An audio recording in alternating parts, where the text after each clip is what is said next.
Les derniers chiffres du commerce physique ne sont pas très bons. La fréquentation dans les magasins a baissé de 3% sur les 5 premiers mois de l'année, alors qu'en même temps, le commerce sur Internet a progressé de 10%. Donc je pense que depuis de nombreuses années, le chiffre d'affaires des commerces baisse et qu'il faut réagir.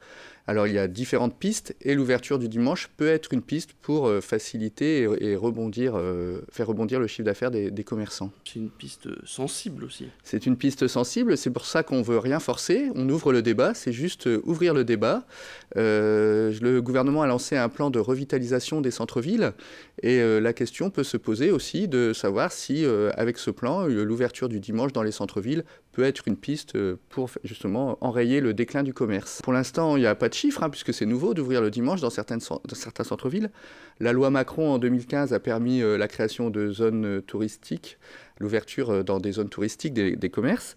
Il y a des zones touristiques, notamment à Paris, où ça fonctionne, et puis il y en a d'autres où ça fonctionne moins, par exemple à Dijon, où le bilan au bout de 3 ans montre que c'était pas rentable et cette zone va fermer. Donc pourquoi pas faire des essais, voir ce que ça peut donner. Alors moi, à titre personnel, je suis pas forcément pour qu'on ouvre tout le temps, partout, tous les dimanches, mais on peut peut-être ouvrir un petit peu plus que les dimanches du maire. On pourrait faire, pourquoi pas, les dimanches des commerçants aussi, avec des activités, des manifestations où ça serait la fête du commerce. Et puis on peut peut-être aussi ouvrir dans les centres-villes qui sont en difficulté, et pas forcément tous les dimanches.